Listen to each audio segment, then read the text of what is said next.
I pushed through the glass doors at the CERN contractor intake building around 7 in the morning, 23rd of the month. Loan payment was due on the 28th. 5 days. The invoice from that rewire job in Lyon was still unpaid. Had been for 6 weeks now, and the client kept saying, next week, next week. I'd stopped believing that around week 3. My boots squeaked on the polished floor. Place smelled like floor cleaner and that specific kind of recycled air you get in admin buildings. I had my folder with the contract paperwork tucked under one arm and my tool belt in the other hand because I wasn't sure if they'd want to inspect it or what. Probably should have asked. Didn't. The payment dates kept cycling through my head.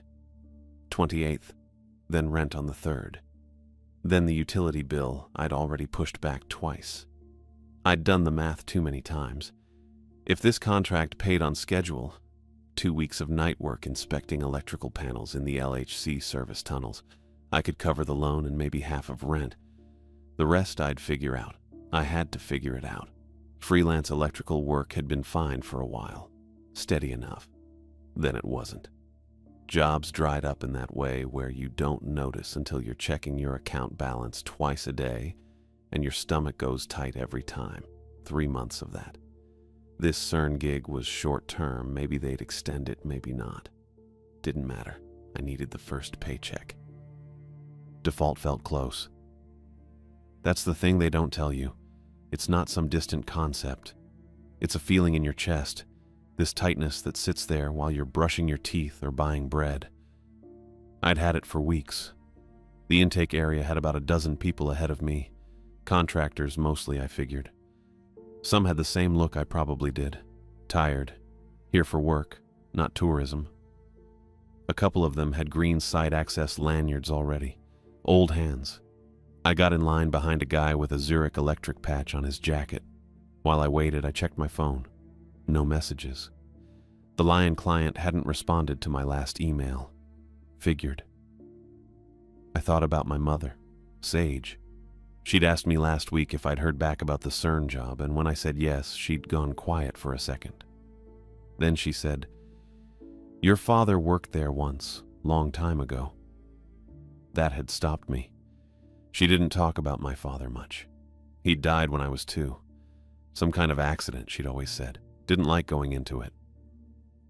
Doing what? I'd asked. Service work. Labs, I think. She'd been folding laundry, not looking at me. It was a short contract. Before you were born. Which labs? She'd paused with one of her cardigans half folded. I don't remember, Arlo. It was 30 years ago. Then she'd change the subject. She did that sometimes. I'd wanted to press, but her face had that look, the one that meant the door was closed. I hadn't thought much of it until now. Standing here probably didn't mean anything. CERN hired a lot of contractors. The line moved up. Zurich electric guy stepped forward to the desk. I didn't know why she'd brought it up at all if she wasn't going to explain. That was the part that stuck. She could have just said congrats, good luck, be safe, but she'd mentioned him, then stopped herself. Anyway, my turn came up. The woman behind the desk had a CERN badge on a blue lanyard and looked like she'd processed 1,000 contractors this month alone. She didn't smile, just held out her hand. Paperwork. I handed over the folder. She flipped through it. Checked something on her computer. Typed. Didn't ask my name, didn't ask for a single thing beyond what was already on the forms. Passport. I gave it to her. French. She scanned it, handed it back. She printed out a stack of forms and spun them around. Sign each page where it's marked. Initial the safety acknowledgements. I skimmed the first page. Standard liability stuff. Acknowledgement of hazardous work environment, radiation safety protocol. I initialed, signed. Kept going. There were maybe 8 pages. My hand started cramping by the end. I'm not great at signing my name that many times in a row. She took the stack back, didn't look at it, just fed the pages into a scanner one by one. Temporary badge. She slid a plastic card across the desk. It had my name, my photo from the application, and a red stripe along the top. Do not lose this. Do not let anyone else use it. If you lose it, there's a 200 franc replacement fee and a 48-hour reissue delay. Got it.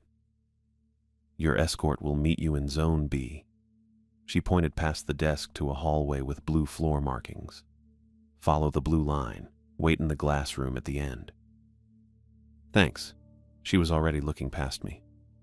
Next. I clipped the badge to my jacket and followed the blue line. The hallway smelled like concrete and something metallic I couldn't place. Fluorescent lights overhead. My boots echoed. Zone B was a waiting area with glass walls and about 10 plastic chairs. 3 other people were already sitting there. I took a seat near the door and set my tool belt on the floor between my feet. Waited. Nobody talked. One guy was reading something on his phone. Another stared at the wall. That was fine. I didn't need conversation. About 10 minutes later, a man in a high-vis safety jacket came through the far door. Tall, maybe 6 feet. Sandy blonde hair, neat. He had a clipboard in one hand and a badge on a lanyard that said Tyler Johnson, safety engineer. Mercado, he said. Not a question. His accent was Swiss-German, calm. Like he'd said my name 1,000 times, and it didn't mean much. I stood up. That's me. Follow me. I grabbed my tool belt and followed him back through the door he'd come from. He moved at a steady pace. Not fast, not slow. Controlled. We passed through a security checkpoint. He scanned his badge. I scanned mine. A light turned green. And then we were in a stairwell heading down. You'll be working night shifts, he said without looking back. 2200 to 0600. Inspecting electrical distribution panels in sectors 3, 4, and 7. Maintenance flagged them for thermal irregularities. You'll document readings, tighten connections, replace any components outside tolerance. Understood. Your work area is restricted. No deviation from assigned routes, no photography, no personal devices below ground. I nodded, even though he wasn't looking. Got it. We reached the bottom of the stairwell and he pushed through a heavy steel door. The air changed, cooler, recycled. We were in a tunnel now. Concrete floor, concrete walls, conduit and cable trays running overhead, lights every few meters. It stretched out in both directions, longer than I could see. I liked it immediately. Strict routes, checklists, fixed tasks, no improvisation. Simple. Tyler kept walking. He pointed as we went. Emergency alcove, every 200 meters. Telephone inside connects directly to surface safety. I looked. Small recess in the wall. Red phone. Fire extinguisher. Ventilation markers. He gestured to a panel with green LEDs. If these go red, you stop work and exit immediately using the nearest stairwell. No exceptions. Understood. We turned left at an intersection. Another tunnel. Same setup. He kept talking. Magnet sector designations, access restrictions, beam status indicators. I listened. Took it in. This was the kind of work I could do. Follow the rules, check the boxes, go home. We passed under a sign that said .8, restricted access. And that's when I saw it. Off to the right, maybe 20 meters down a side passage. A door, steel, old, sealed tight. No signage, no markings. The tunnel around it was newer concrete, clean, but the door itself looked older, different. The stone around the frame didn't match the rest of the wall. I slowed. Tyler kept walking. I looked at the service map posted on the wall near the intersection. Detailed layout, color-coded sectors, emergency routes. The door wasn't on it. Tyler stopped, turned back. Something wrong? No. I kept my voice even, just checking the map. He waited. I walked past the side passage without looking at it again, caught up to him. But I'd seen it. The handle, heavy, mechanical, the kind that locked from the outside. We kept moving. Tyler pointed out another ventilation marker, another alcove. I nodded along, listened, responded when he asked if I understood, but part of my head stayed back at that door, the one that wasn't supposed to be there, the one somebody had decided didn't need a label or a place on the map. That part bugged me a little. I kept walking. Tyler handed me a single sheet of paper at 21:58, 2 minutes before my shift actually started. I'd come down the same stairwell from the morning intake, through the same checkpoint, into the same concrete tunnel that smelled like recycled air and something metallic I couldn't quite place. Tyler was already waiting near the first alcove with his clipboard and the equipment cart that I figured was mine for the night. The cart had a metal frame, 2 shelves, wheels that needed oil, and a bunch of tools I'd packed earlier sitting exactly where I'd left them. He didn't say anything about the handbook. Didn't ask if I'd read the safety manual they'd emailed me 3 days ago. Just held out the paper. "This one matters more," he said. I took it. Single sheet, white, with a CERN asset number printed at the top in small gray text. The kind of number that probably linked to some database I'd never see. Below that, 5 lines. Just 5.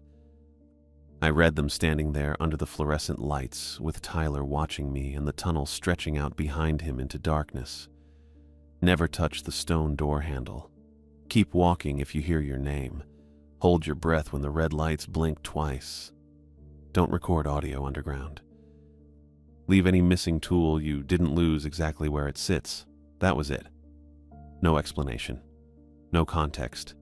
Just 5 rules that didn't sound like safety protocol and didn't match anything in the official handbook I'd skimmed on the train. I read them twice.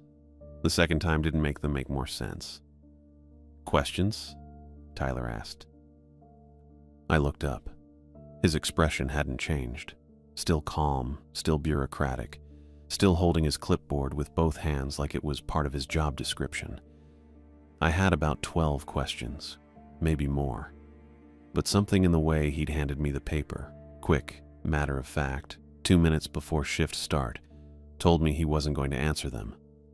"No," I said. "Good."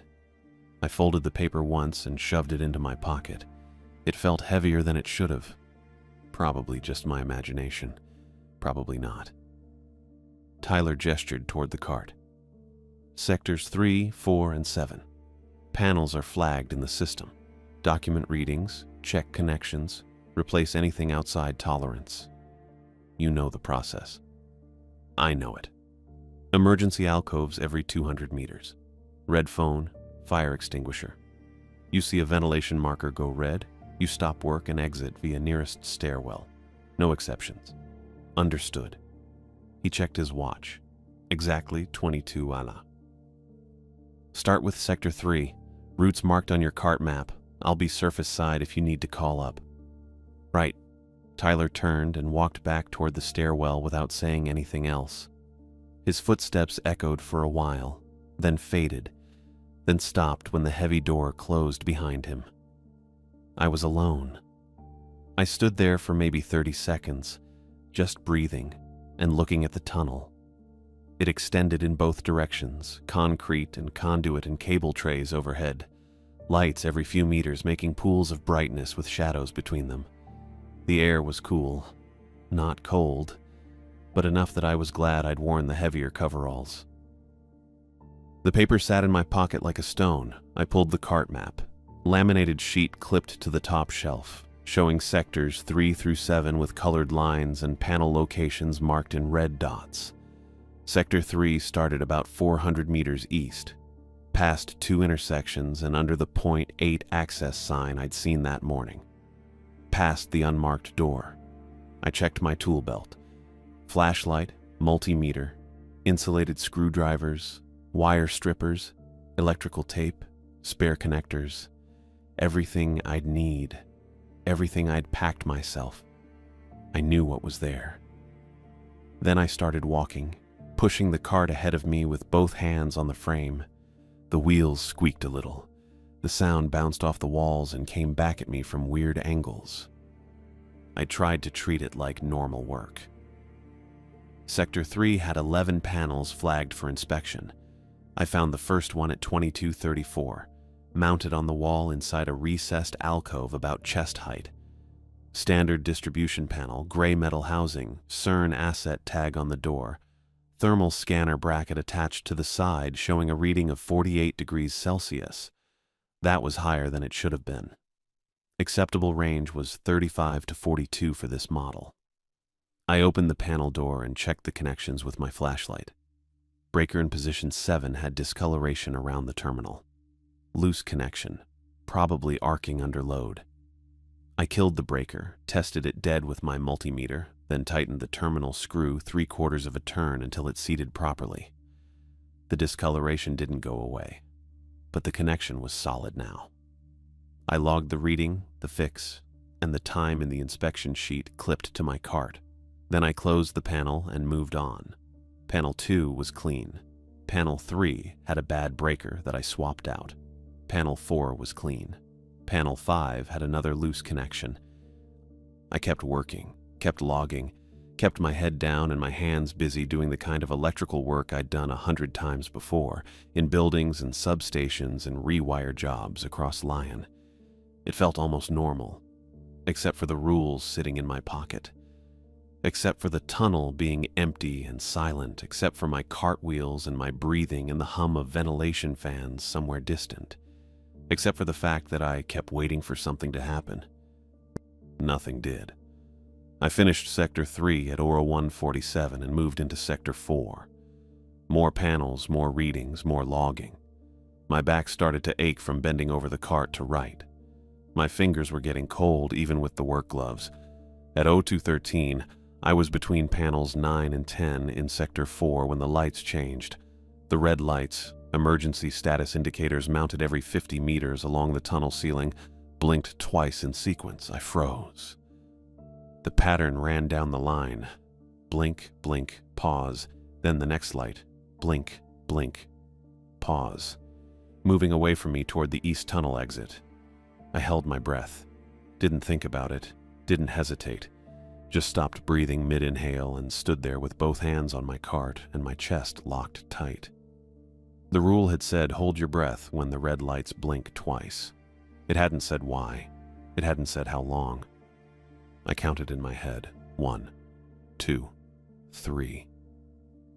The blinking pattern continued down the tunnel line, disappearing into the distance where the lights became small dots. Then it stopped. 4, 5, 6. The normal lighting returned. White fluorescence overhead, green LEDs on the ventilation markers, no red at all. 7, 8. I let my breath out slowly through my nose and sucked in new air that tasted exactly the same as before. Nothing had changed. The tunnel looked identical. The cart was still in front of me. My tools were still arranged on the shelves exactly where I'd put them. Except, I looked down. There was a wrench sitting on the bottom shelf of my cart. Adjustable wrench, 10-inch, chrome finish with a rubber grip. Clean. No rust, no wear marks like it had just come out of packaging. I hadn't packed it. I knew I hadn't packed it because I'd brought my own wrenches, a set of 6 in a roll pouch clipped to the left side of my tool belt. And I'd checked them twice before leaving the surface. I didn't need a 10-inch adjustable for panel work. Didn't use them. Didn't like the way they slipped under torque. This one was just sitting there on the shelf between my spare wire nuts and my voltage tester. I stared at it. My first instinct was to pick it up. Check the weight. Check the manufacturer's stamp. See if it had any markings that would tell me where it came from. My second instinct was to throw it off the cart and keep walking. I did neither. The rule had said leave any missing tool you didn't lose exactly where it sits. This wasn't my tool. I hadn't lost it. Someone else had. Or something else had. Or it had appeared from nowhere for reasons I didn't understand and didn't want to think about at 0214 in an empty tunnel 200 meters underground. I left it where it sat. Didn't touch it. Didn't move it. Didn't acknowledge it except to make sure I knew exactly where it was so I wouldn't brush against it by accident. Then I kept going. Panel 10, Panel 11, Sector 4 complete. Move into Sector 7, start the next sequence, check the readings, log the data, tighten the connections, replace the components outside tolerance. Normal work. Except for the wrench, sitting on my cart that I didn't pack and wouldn't touch. I finished the route at 0452, 11 panels in Sector 3, 9 in Sector 4, 14 in Sector 7, 34 total, all inspected, all logged, all documented with readings and fixes and timestamps written in my handwriting on CERN inspection sheets. The wrench stayed on the bottom shelf the entire time. I pushed my cart back toward the stairwell access, past the emergency alcoves and the ventilation markers in the intersections I'd memorized from the map. My shoulders ached. My hands were stiff. My eyes felt dry from staring at panel interiors under flashlight beam for 6 hours. When I reached the access door, I stopped and looked back at the tunnel one more time. It looked exactly the same as when I'd started. Concrete, conduit, lights, shadows. Empty. The wrench sat on my cart shelf where it had appeared, right between the wire nuts and the voltage tester, exactly where I'd left it. I hadn't followed my instinct to fix the problem. I'd followed the rules instead. The tunnel had tested me, probably. Maybe. I didn't know. But I'd passed. I pushed the cart through the door and started climbing the stairs back to surface level, leaving the wrench exactly where it sat. After that shift, I treated the rules like energized conductors. Don't touch. Don't test. Don't second-guess the warning. I kept my eyes off the stone door at point 8. That was the main thing. Every route Tyler assigned me took me past that intersection at least twice per shift, sometimes 4 times if I had to double back for supplies or recheck a panel. The door sat there 20 meters down the side passage, sealed and unlabeled, not appearing on any map I'd seen. I didn't look at it. I walked faster through that stretch, pushed the cart with more momentum, kept my eyes on the conduit overhead or the ventilation markers or the cart map clipped to the handle. Anything but that passage. I figured if the rules said never touch the stone door handle, then looking at it too long probably wasn't smart either. The whole tunnel felt different after that first night. Not dangerous exactly, just aware. I'd worked in plenty of weird places before. Old factories with bad wiring and asbestos dust. Condemned buildings where the floor gave warnings before it gave out. This wasn't that. The tunnel was clean, maintained, professionally monitored. But it had rules that didn't make sense unless you stopped trying to make them make sense. So I did. The wrench stayed on my cart for 3 more shifts. I never touched it, never moved it. On the 4th shift, it was gone. I didn't ask Tyler about it. He didn't mention it either. I finished my assigned sectors, logged my readings, tightened connections, swapped breakers. Standard work. The kind I'd done 100 times before in safer places that paid worse.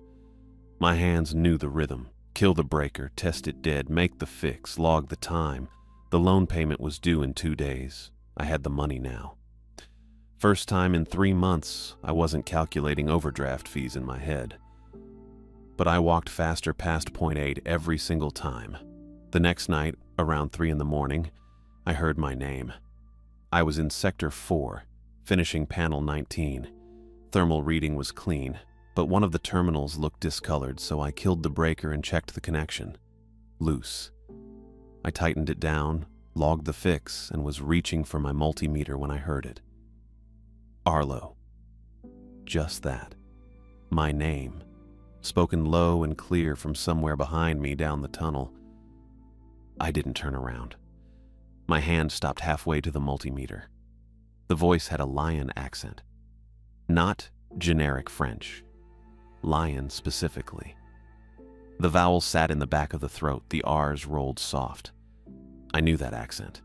I'd grown up hearing it from my mother, from neighbors, from the guy who ran the hardware shop 2 blocks from our apartment. This wasn't that. This was closer, familiar in a way that made my chest tight. I'd heard this voice before, not in person, in recordings. Family videos my mother kept in a shoebox under her bed. footage from before I was born or right after. My father talking to the camera, holding me as a baby, laughing at something off screen. I'd watched those videos maybe 4 times in my whole life. The last time was 6 years ago, after my mother mentioned him during dinner, and then went quiet for the rest of the night. Arlo. Same tone, same cadence, same exact voice. I kept my hands on the panel. Rule 2, keep walking if you hear your name. I wasn't walking right now, I was working, but the principle felt the same. Don't respond, don't engage, don't turn around. I finished tightening the terminal, tested the connection, flipped the breaker back on. My movements were slower than normal, deliberate. I was buying time to think, but I didn't let myself look back. I logged the reading on my inspection sheet, clipped it back to the cart, and started pushing toward the next panel. 40 meters down the tunnel, I kept my eyes forward. The fluorescence overhead buzzed faintly. The ventilation markers glowed green. Normal. Arlo. The voice followed me. Same distance, same volume. I walked faster. The cart wheels rattled over the concrete seams. My breath was loud inside my chest. The voice stayed exactly the same distance behind me, like it was tethered to my pace. I sped up. It didn't get quieter. I slowed down. It didn't get louder. It wasn't coming from behind me. It was inside my head, or inside my helmet, or somewhere in between. I didn't wear a helmet for panel work, just safety glasses and gloves, but the sound had that quality. Close, contained, personal. I reached panel 20 and stopped. My hands were shaking a little. I set them on the cart handle and waited. The voice didn't call again. The tunnel was silent except for the ventilation hum and the distant electric buzz from the main lines overhead. I counted to 30. Nothing. I opened panel 20, checked the breaker array, logged the readings. Clean. No issues. I moved to panel 21. Still nothing. The voice was gone.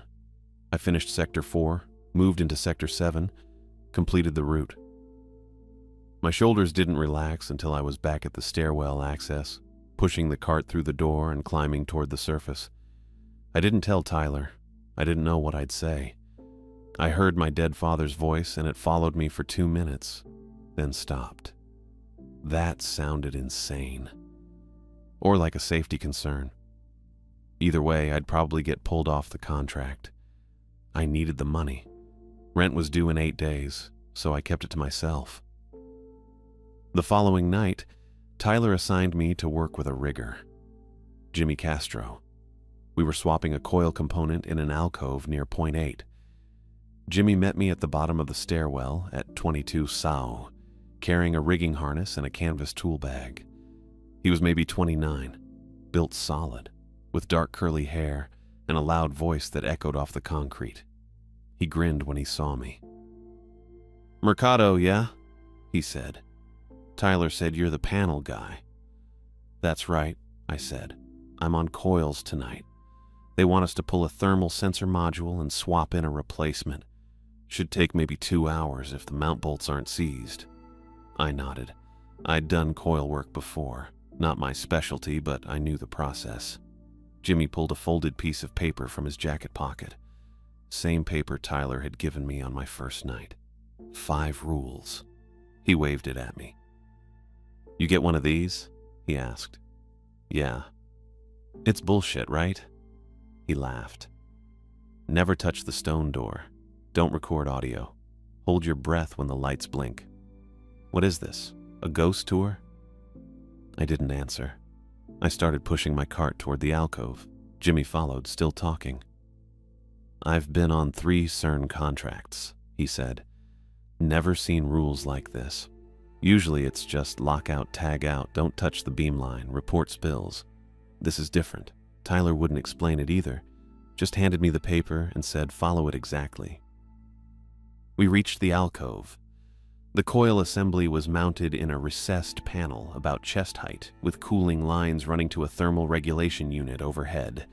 The sensor module was a cylindrical component the size of a soup can. bolted into the coil housing with 4 hex screws. Jimmy set his bag down and pulled out a socket wrench. I positioned my cart and checked the electrical shutoff. The coil was already de-energized. Good. We got to work. Jimmy kept talking while he loosened the mount bolts. "You believe any of this?" he asked. "The rules, I mean." "I follow them," I said. "Yeah, but do you believe them?" I handed him the replacement sensor module. "Doesn't matter." He grinned. "That's a yes." "It's a no comment." "Same thing." He pulled the old module free and inspected the mount points. "I'll tell you what I think. I think it's a psych thing. They want to see who follows orders and who asks questions. Contractors who follow the rules get kept on. Contractors who don't get cycled out." I didn't respond. I was watching the tunnel behind us. We were maybe 30 meters from the Point 8 intersection. I could see the passage from here. The stone door sat in shadow, barely visible. Jimmy installed the new module and started threading the first bolt. "If I hear my name," he said, "I'm answering, just to prove it's nothing." My hand stopped. I looked at him. "Don't," I said.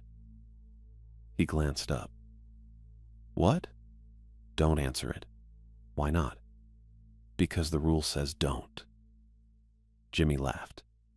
"Come on. You really think something's going to happen if I say hello to a voice?" "I don't know," I said, "but I'm not testing it." He shook his head and went back to the bolts. "That's the difference between us, man. You follow rules. I figure out why they exist." I wanted to tell him about the wrench, about the voice, about the way the tunnel felt when you stopped treating it like a normal worksite. But we were underground, in an alcove, 30 meters from a door I wasn't supposed to look at. This wasn't the place. "Just follow the list," I said. "Sure," Jimmy said. He didn't sound sure. We finished the coil swap at 01:34. Jimmy tested the new sensor, logged the readings, packed his tools. We walked back to the stairwell together. He was still talking, making jokes about the rules, about Tyler's clipboard, about the way the tunnel smelled like old metal and recycled air. I barely listened. When we reached the surface, I found Tyler in the access corridor, reviewing paperwork on his clipboard. Jimmy headed past him toward the locker area without stopping. I waited until he was out of earshot. "Tyler," I said. He looked up from the clipboard. "Mercado. Coil swap complete?" "Yeah, logged and tested." I paused. Jimmy said he's going to answer if he hears his name. Tyler's expression didn't change. He made a notation on his paperwork, then looked back at me. "Did he?" he said. Not a question. He thinks the rules are a test. He wants to prove they don't matter. Tyler clicked his pen twice. Slow. Deliberate. His eyes were somewhere past my shoulder, focused on nothing I could see. "Jimmy won't be on the schedule much longer," he said. I waited for more. An explanation. A plan. Something that sounded like normal safety protocol. Tyler just kept looking past me, his face calm, his tone flat. "You're pulling him off the contract?" I asked. "I'm adjusting assignments," Tyler said. "He'll be reassigned to surface work by the end of the week. Because he's going to break the rules. Because the work requirements are changing." Tyler's eyes came back to me. "You don't need to manage this, Mercado. It's handled." "Handled how?" Tyler closed his clipboard. "The tunnel has its own way of sorting people. Contractors who follow procedure stay. Contractors who don't get moved to other projects. That's how it works." The way he said it made my stomach tight. Like Jimmy wasn't going to get reassigned by paperwork. Like something else was going to make the decision. "That's not a safety protocol," I said. "No," Tyler agreed. "It's not." He turned and walked toward the stairwell exit, leaving me standing in the corridor with my tool belt still on and my hands still smelling like electrical grease. I watched him go. His boots made even sounds on the concrete.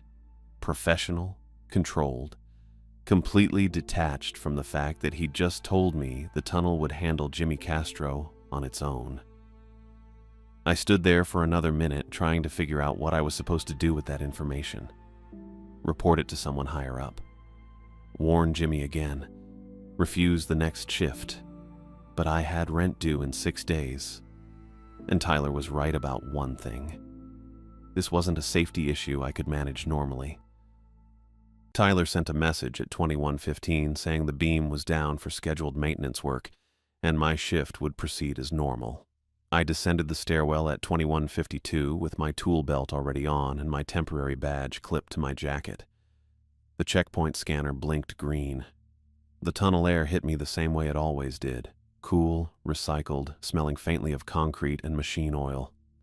The cart waited at the first alcove with my inspection sheets already clipped to the handle. I checked the contents. Flashlight, multimeter, insulated screwdrivers, wire strippers, electrical tape, spare connectors. Everything matched my usual setup. No wrench had appeared this time. I pulled the laminated map from the side pocket and confirmed my route. Sectors 3, 4, and 7 again. Standard panel work. I started pushing the cart east at exactly 22 and the tunnel felt different with the beam down. Quieter, probably. Or maybe just emptier in a way I couldn't name. The fluorescent lights overhead stayed white and steady. The ventilation markers blinked their normal green. My cart wheels echoed off concrete the same way they had for 2 weeks. But something about knowing the accelerator wasn't running made the whole space feel smaller. More like a basement. Less like the edge of something I didn't understand. I passed through Sector 3 without incident. Panel 1 had a thermal reading of 39 degrees, acceptable range. Panel 2 was clean. Panel 3 needed a terminal tightened. I logged each reading and kept moving. Sector 4 started at 2341. I worked through panels 6, 7, and 8. All routine. My hands moved through the checks automatically by now. Kill the breaker, test it dead, inspect connections, log the reading, move on. At 0:53, I pushed my cart past point 8. I kept my eyes on the conduit overhead the way I'd trained myself to do. I didn't look down the side passage. I didn't check if the stone door was still there.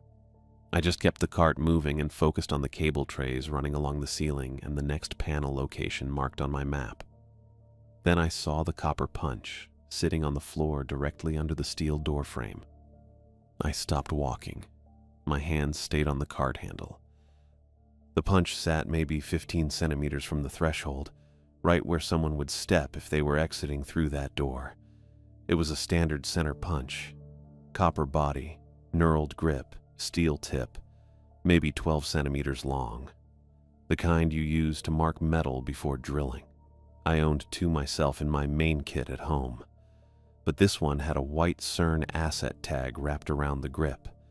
I could read the date from where I stood. 1984. Rule 5 said, leave any missing tool you didn't lose exactly where it sits. I remembered the wrench that had appeared on my cart. I'd left it alone and it had disappeared 3 shifts later without explanation. That was the correct response.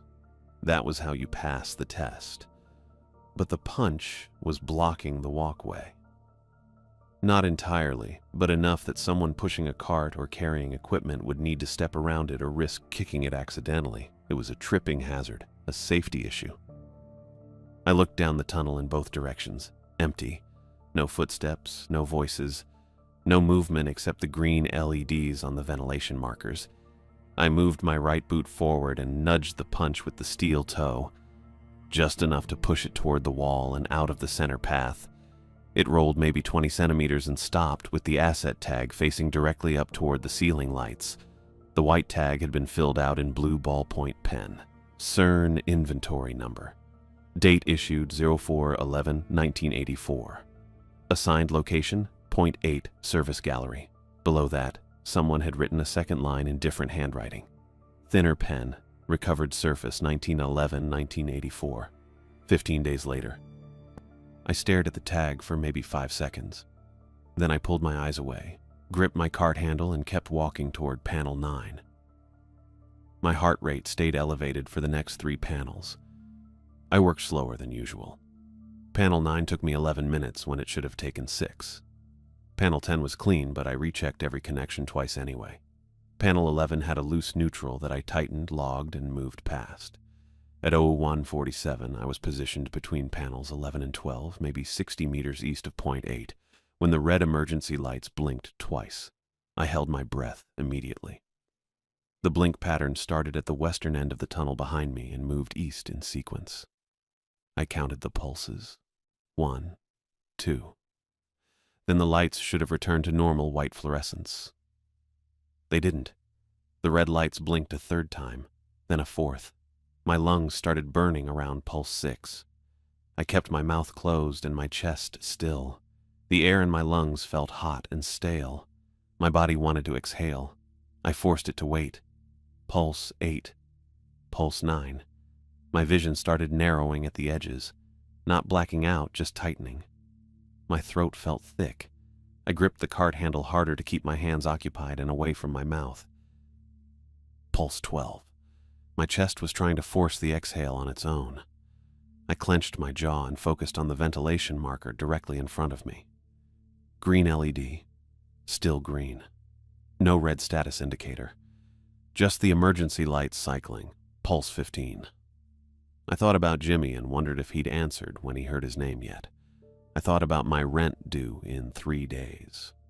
I thought about the punch sitting under the stone door with its tag facing up and the second line of handwriting that said, "Recovered surface." Pulse 18. The lights stopped blinking and returned to normal white. I let my breath out slowly through my nose and immediately pulled in new air. My hands were shaking. I counted to 10, then checked my multimeter even though I hadn't been using it. The reading was normal. Everything was normal. I looked back down the tunnel toward point 8. The passage was empty. The stone door was invisible from this angle. The punch was still there under the frame, probably. I didn't walk back to check. I finished panels 12 through 14 with hands that moved slower than they should have. My logging was still accurate, but my handwriting looked worse. I completed Sector 7 at 04:38, pushed my cart back to the stairwell access, scanned my badge, and climbed to surface level without looking behind me. The surface cafeteria opened at 06:00 hour for early shift workers. I bought coffee from the machine near the entrance. €1.50 in coins, black, no sugar, and sat at a table near the back wall. My tool belt sat on the floor between my feet. My temporary badge was still clipped to my jacket. I'd seen Charlotte Alexander twice before in the main building hallways. She wore a CERN fleece over dark trousers and thin rectangular glasses. Her badge had a blue stripe instead of red, which meant permanent staff. I knew she worked in cryogenics because I'd overheard her talking to another physicist about magnet temperature stability in Sector 8 during my second week. She entered the cafeteria at 06:23 carrying a tablet and a thermos. She bought nothing from the machine. She sat 3 tables away from me near the window. I stood, picked up my coffee, and walked over. "Dr. Alexander?" She looked up. Her eyes went to my badge first, then my face.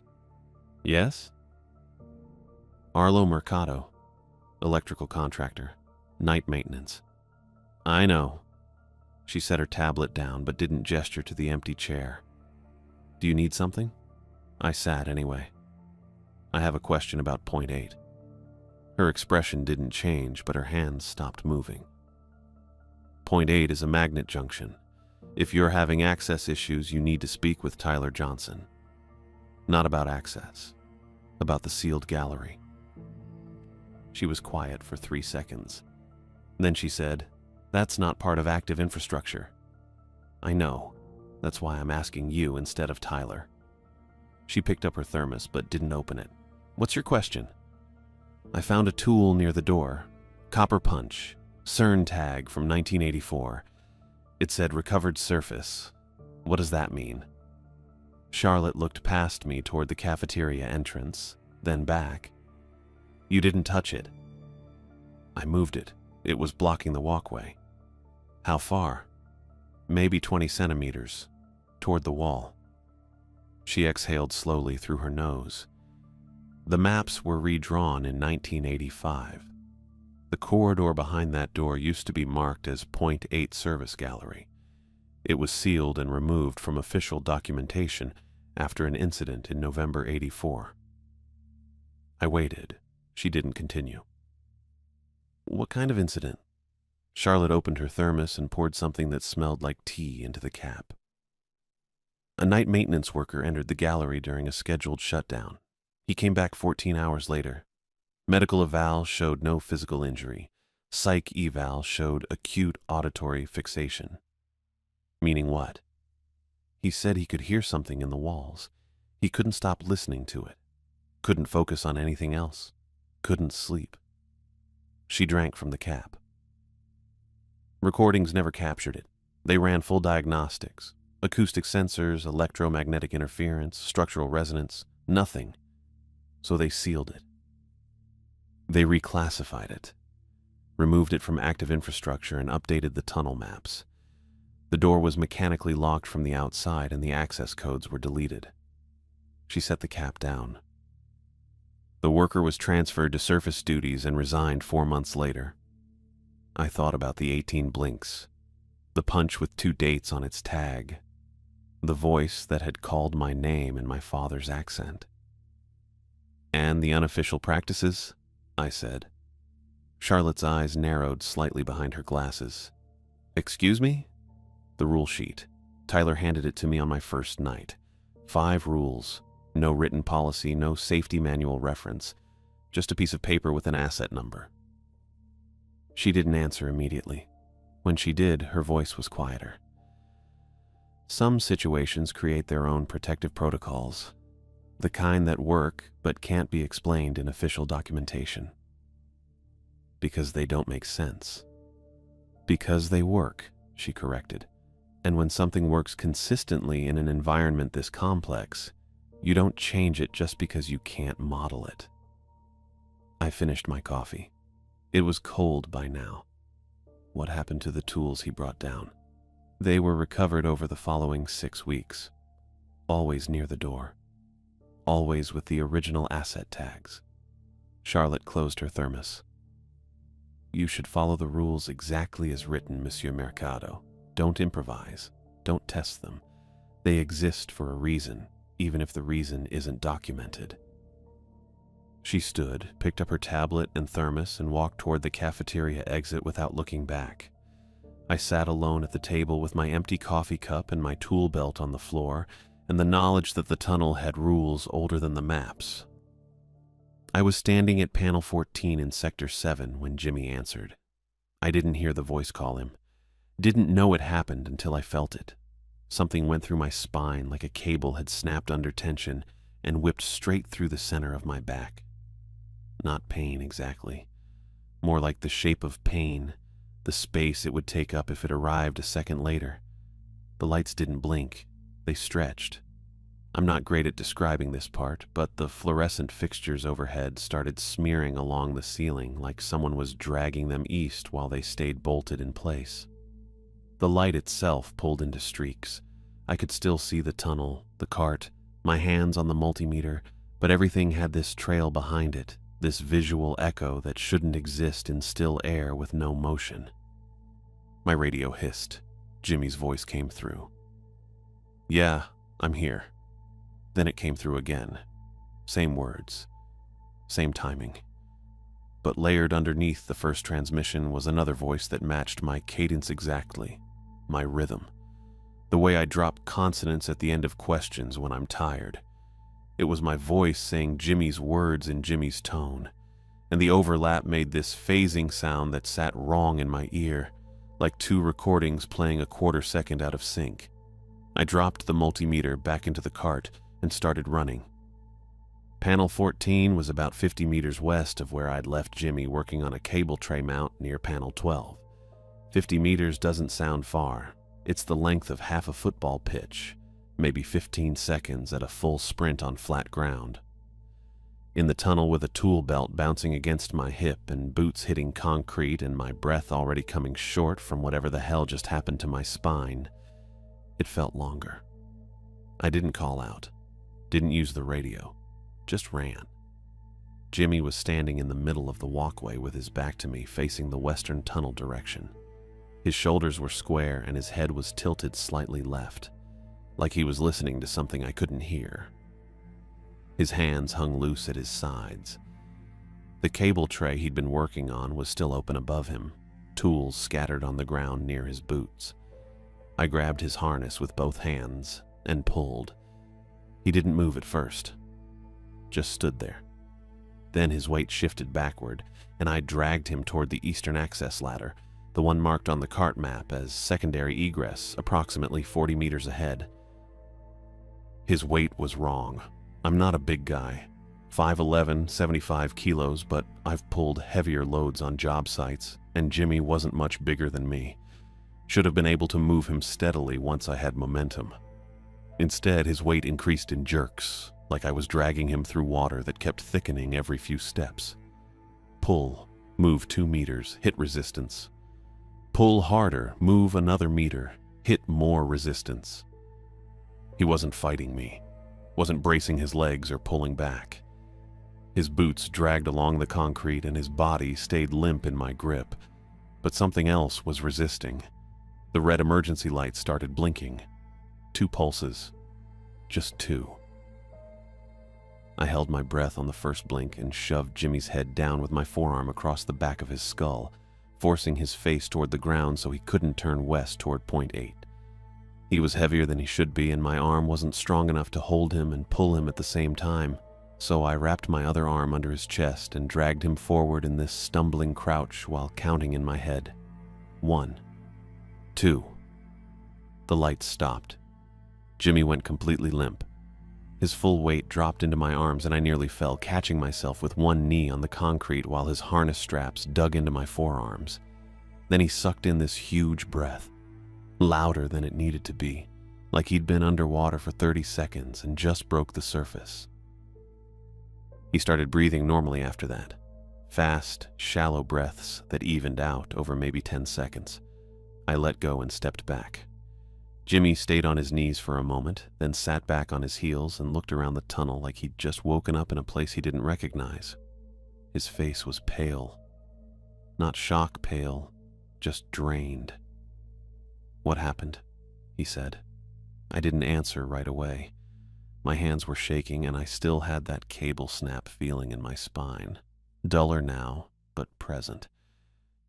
"You answered," I said. He blinked. "Answered what?" "You heard your name. You answered it." Jimmy looked down at his hands, turned them over, checked his palms. "I don't remember that." "You said, 'Yeah, I'm here.'" He shook his head slowly. "I was working on the tray. Then I was here." I believed him. That's the thing that bugged me most. He wasn't lying or pretending. There was just this blank gap in his memory where the last 2 minutes should have been. I helped him stand. His weight was normal again. He picked up his tools without talking and we walked to the eastern access ladder together, climbed to surface level, and went to the locker room in silence. Tyler was waiting in the locker room when we came up, not near the lockers or the benches, just standing in the center of the room with his clipboard under one arm and his badge lanyard hanging loose over his high-vis jacket.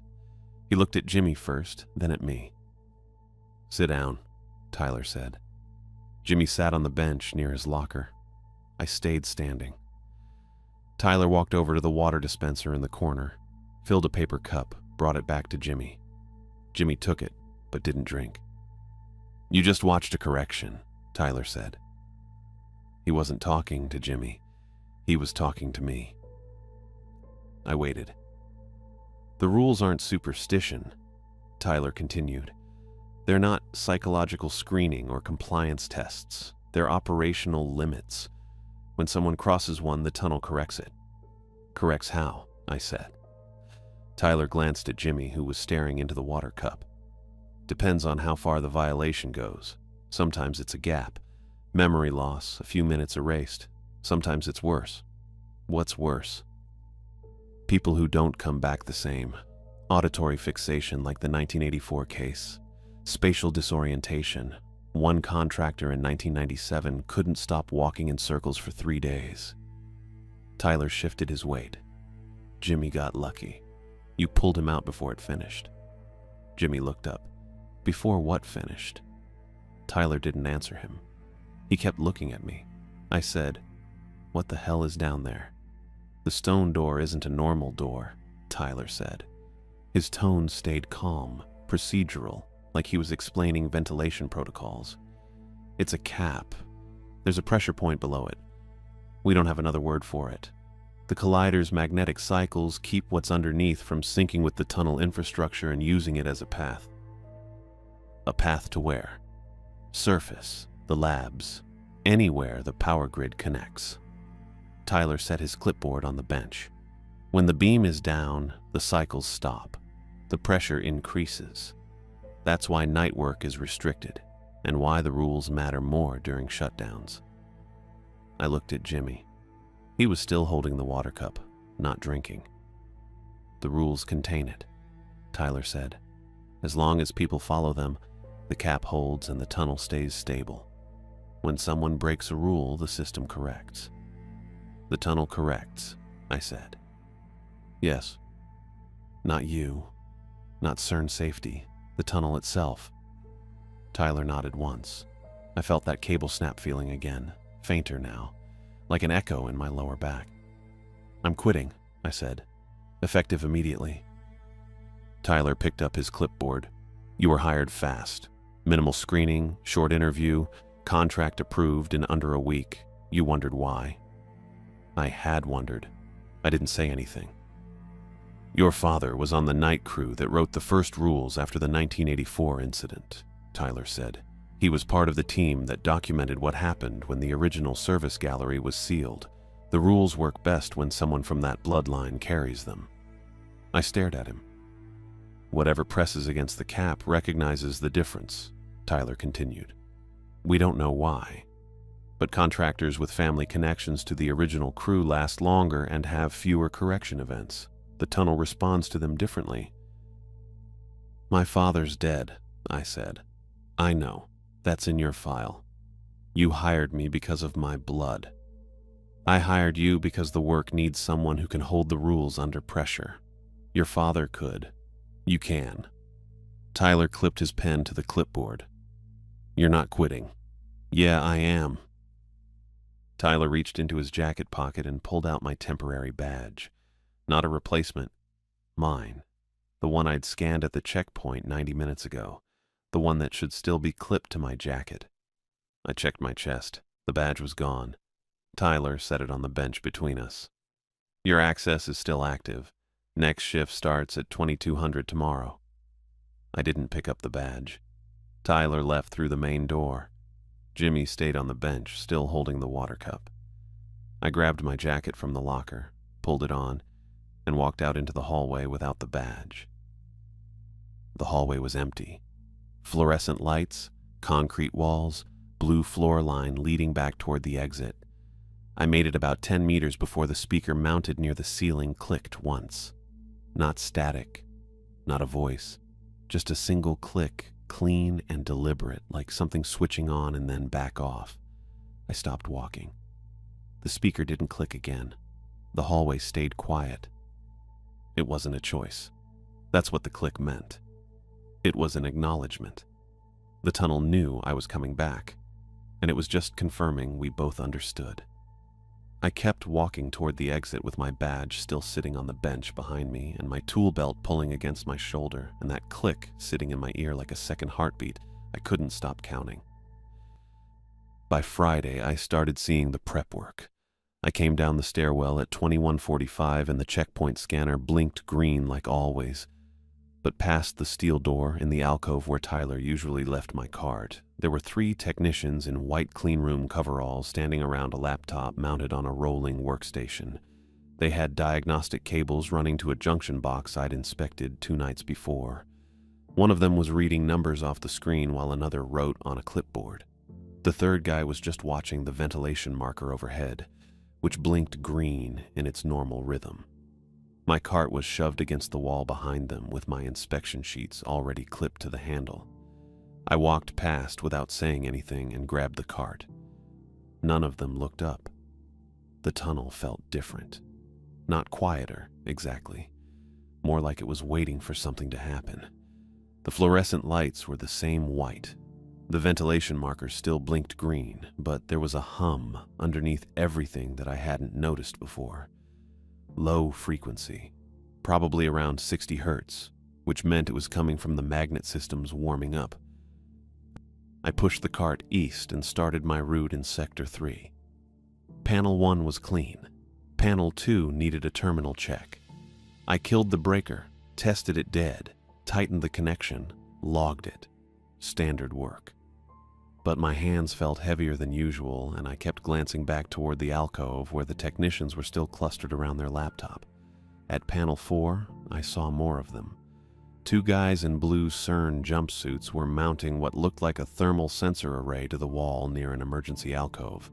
They had a tablet between them showing some kind of real-time graph with multiple colored lines that spiked and dropped in patterns I didn't recognize.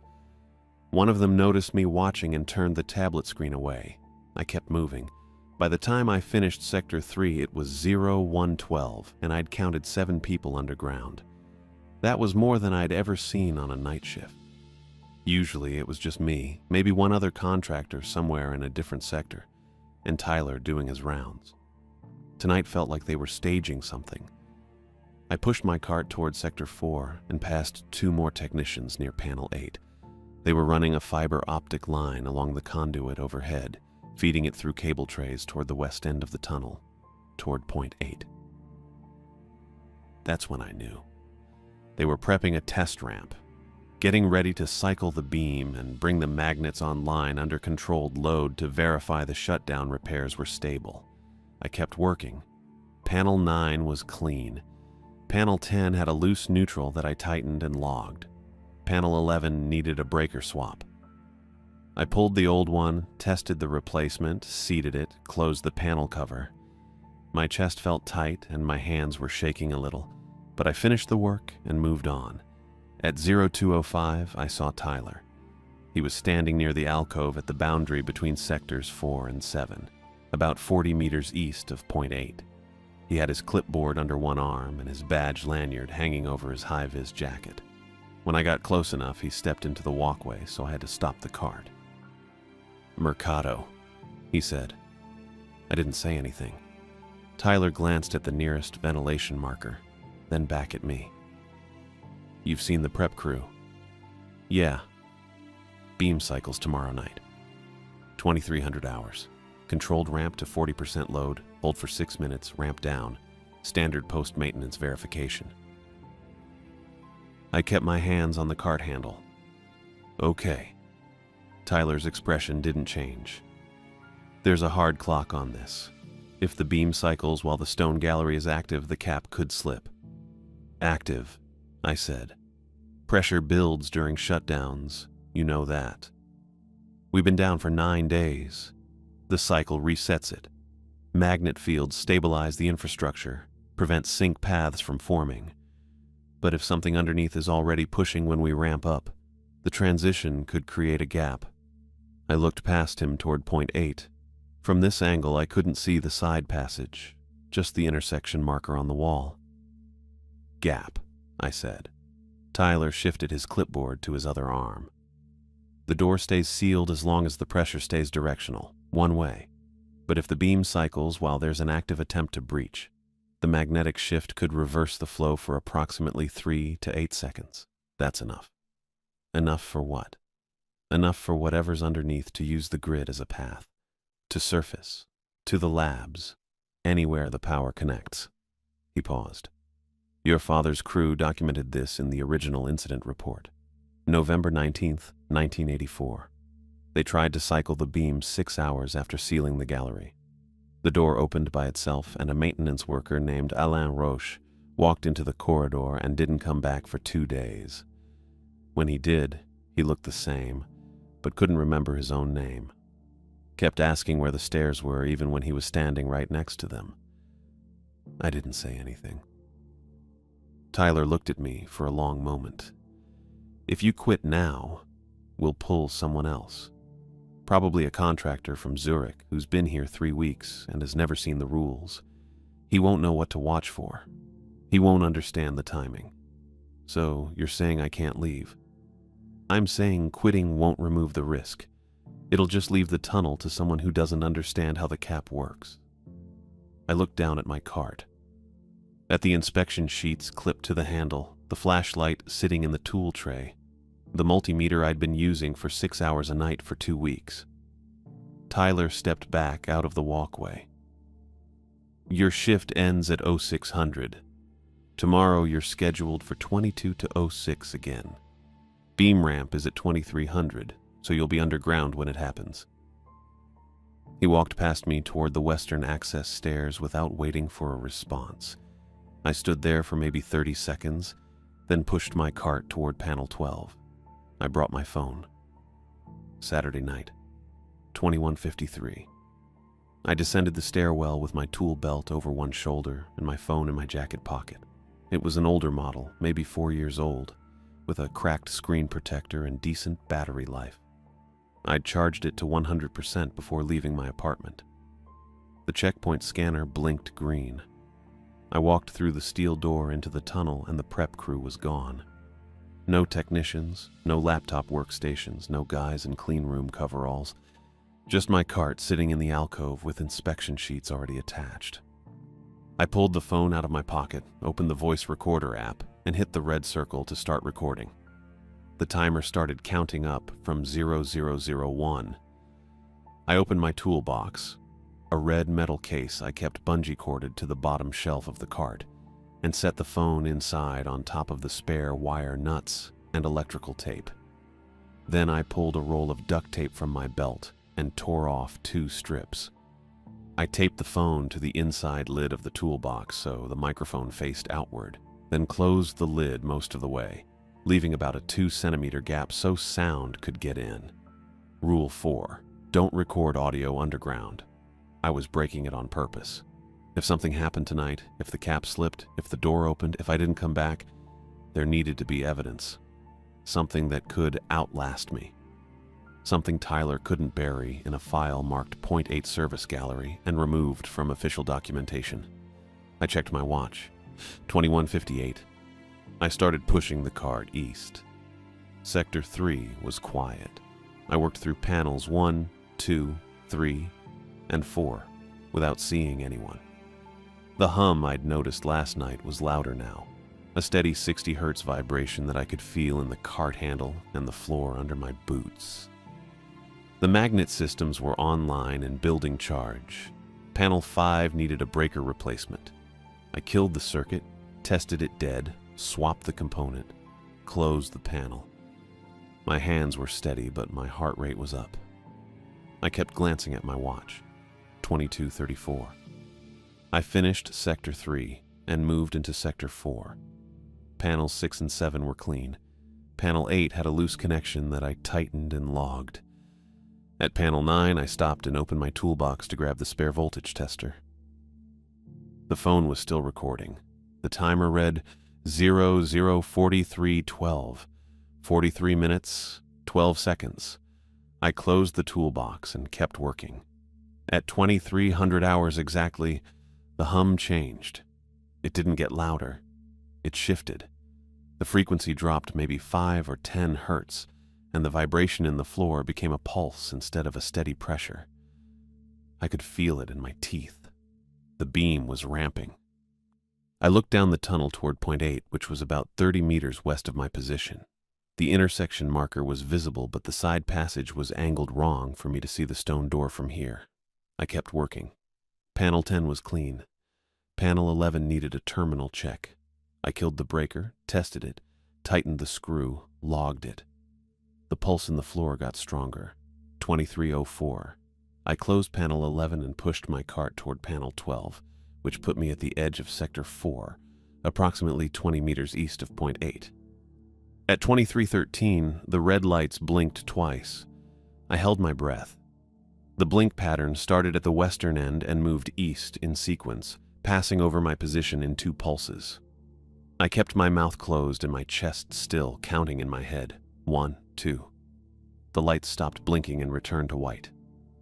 I exhaled slowly through my nose. Then I heard it. From inside the toolbox, muffled by the metal lid and duct tape, a voice. My father's voice. Same lion accent. Same tone I'd heard in the family videos my mother kept in a box under her bed. But this time it wasn't calling my name. It was reciting the rules. "Keep walking if you hear your name," the voice said.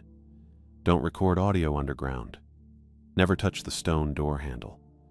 Hold your breath when red lights blink twice. Leave any missing tool you didn't lose exactly where it sits. Wrong order." The rules on Tyler's paper went, never touch the handle, keep walking, hold your breath, don't record audio, leave the tool. But the voice was saying them jumbled, like someone who'd memorized the words but didn't understand the structure. Like a bad imitation. I opened the toolbox. The phone was still recording. Timer at 01:02:47. The voice kept playing from the speaker, quiet but clear, reciting the rules over and over in the wrong sequence. I grabbed the phone, ripped the duct tape off, and shoved it back in my jacket pocket without stopping the recording. Then I turned west and started walking toward point 8. I left my cart next to panel 12. Didn't bring my flashlight. Didn't bring tools. Just walked. The tunnel felt smaller.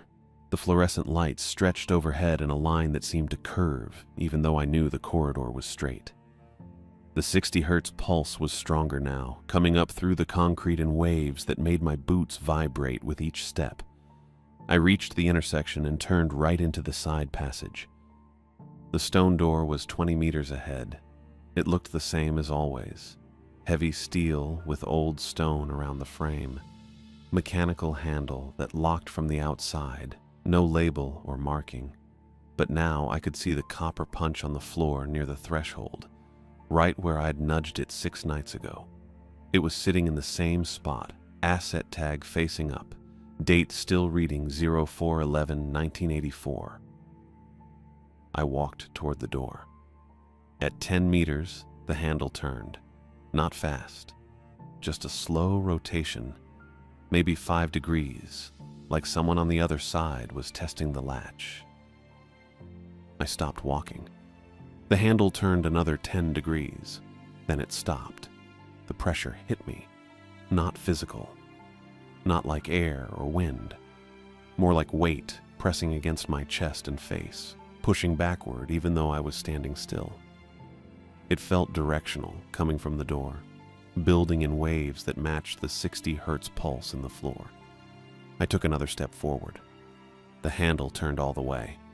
90 degrees, full rotation. The latch clicked open. I dropped to one knee, grabbed the copper punch, and lunged at the door frame. The punch was cold in my hand. I jammed it into the gap between the latch mechanism and the steel frame, wedging the tip into the bolt channel so the door couldn't swing open. The latch pressed against the punch, and I felt resistance, metal against metal, holding. Then the punch started heating up. Not warm, hot. The knurled grip burned through my glove in about 3 seconds, and I had to let go. I switched to my left hand, grabbed the punch closer to the tip where it was still cool, and shoved it deeper into the latch. The metal heated again, faster this time, and I switched grip points, holding it near the asset tag. The tag started smoking. I kept bracing. The pressure behind the door got stronger. I could feel it pushing against the steel, not random, not dispersed. It was shaping itself, mapping contours. I looked at the door surface and saw my silhouette pressed into the metal from the inside, like something was tracing my outline through the frame, learning my dimensions so it could take my place. The magnet hum got louder. I didn't let go of the punch. My left glove burned through, and I switched hands again, grabbing the punch at the very end near the tip, even though the metal was hot enough now that I could smell burning skin. I kept it wedged in the latch, leaning my weight against it, while the pressure on the other side built and the silhouette on the door got sharper, more defined, until I could see the outline of my shoulders and the angle of my head and the exact shape of my hands holding the punch in place. Then the hum steadied. The 60 hertz pulse evened out, became constant again instead of waves. The pressure behind the door dropped all at once, like something had been cut off at the source. The door settled, not slammed. Just a hard, final movement like it was sealing itself shut from the inside. The latch mechanism clicked twice, and the handle rotated back to its locked position. I let go of the punch. It stayed wedged in the frame, glowing dull red near the tip with the asset tag burned black and illegible. My hands were shaking and both gloves had holes burned through the palms. I could see blisters forming on my left hand, red and white patches across the base of my thumb. I stood up and stepped back. The alarm stayed quiet. The ventilation markers still blinked green. I walked back to panel 12, grabbed my cart, and finished my shift. In the morning, Tyler filed a report. I saw him in the access corridor at 0615. Same high-vis jacket, same clipboard. He was talking to one of the technicians from the prep crew, the guy who'd been watching the ventilation marker 2 nights ago. They were standing near the checkpoint, looking at a tablet screen. When I walked past, Tyler looked up and told me to wait. The technician left. Tyler set the tablet on the desk near the checkpoint scanner and turned to face me. "Faulty latch," he said. "Thermal expansion during the ramp cycle caused the mechanism to disengage. Maintenance will replace it Monday." I didn't say anything. Tyler picked up his clipboard and made a note. "Jimmy Castro's been reassigned off-site for medical clearance and contract review. He'll finish out the week doing surface work in Building 40, then his contract ends." "Medical clearance," I said. "Standard procedure after a correction event. He's fine. Just can't work below ground anymore." I looked at the tablet on the desk. The screen showed a diagnostic graph with a single green line running flat across the display. No spikes, no irregularities. Tyler set his clipboard down.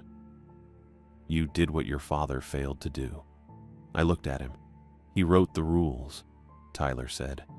"Documented the cap, mapped the pressure cycles, figured out how the beam stabilizes the infrastructure. But when they tried to cycle in 84, he didn't break protocol. He followed procedure, waited for the ramp to finish, and the door opened anyway. Alain Roche walked into that corridor because your father thought the rules were enough by themselves." "And they're not," I said. "They're limits, not solutions. Sometimes you have to break one on purpose to make the system bite down harder." He paused. "You used a controlled rule break during the cycle. Gave the cap something to push against so it sealed tighter instead of slipping. That's what the punch was for. That's why it was there. I thought about the asset tag. Recovered surface, 1911-1984. 15 days after it was issued. The punch stays," Tyler said. "Thermal damage fused it to the frame. Can't remove it without reopening the latch mechanism, and nobody's doing that." He picked up the tablet and his clipboard and walked toward the exit. I stood there for maybe a minute, then went to the locker room.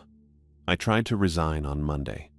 Typed up a 2-sentence email to Tyler and the contractor admin office saying I was terminating my agreement effective immediately and wouldn't be returning for any remaining shifts. Sent it at 14:30 from my apartment. At 16:05, someone knocked on my door. I opened it and found a woman in a crisp CERN security uniform standing in the hallway. She was maybe 37, dark blonde hair cut to a neat bob, blue-gray eyes. She had a radio clipped to her belt and a badge that read Nelson M. Security Operations. "Arlo Mercado," she said. Not a question. "Yeah." She pulled a tablet from under her arm and tapped the screen twice. "Your exit badge has been revoked due to operational assignment requirements. You've been issued a replacement with revised access parameters." She held out a new badge. It looked identical to my old one. Same red stripe, same photo, same name. But the text under the CERN logo was different. Where the old badge said, "Contractor, General Access," this one read, "Contractor, Night Operations Only." I didn't take it. Access is restricted to underground sectors 3, 4, and 7 between 2200 and 0600 hours, Nelson said.